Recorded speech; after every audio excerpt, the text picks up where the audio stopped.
জামাত এবং বিএনপির সম্পর্ক এখন কেমন? আপাত দৃষ্টিতে মনে হচ্ছে যে উভয় দলের মধ্যে দাকুমড়ার সম্পর্ক।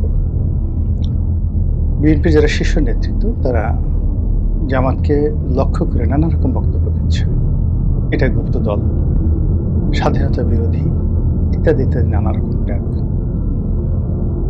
বিভিন্ন জায়গাতে বিচ্ছিন্নভাবে কিছু মারামারি হচ্ছে, স্বার্থের সংঘাত হচ্ছে।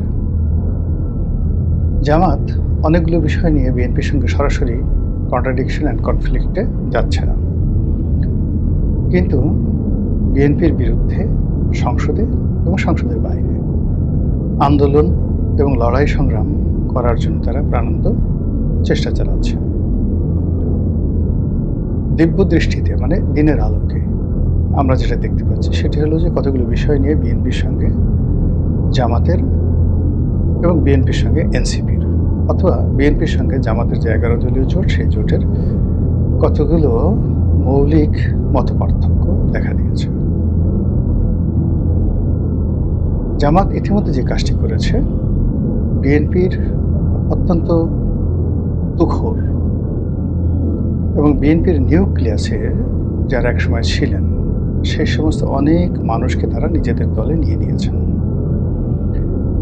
এবং অনেককে তারা পাইপলাইনে রেখেছেন যারা বিএনপির কলিজার খবর জানে, এবং তারা যদি বিএনপি সম্পর্কে কথা বলেন তাহলে সেই কথার কাউন্টার জবাব দেওয়ার মতো লোক এখনো পর্যন্ত বিএনপিতে নাই। এবং ইতিমধ্যে জামাত মেজর আক্তার এবং কর্নেল অলি এই দুজন বীরুত্তম, এই দুজন মানুষকে তাদের দলের মধ্যে নিয়ে বিএনপির বিরুদ্ধে যে সকল কথা আলটিমেটলি মার্কেটে ছেড়ে দিয়েছে, তাতে করে বিএনপির যে মৌলিক যে জায়গা সেই মৌলিক জায়গাতে আঘাত পড়েছে।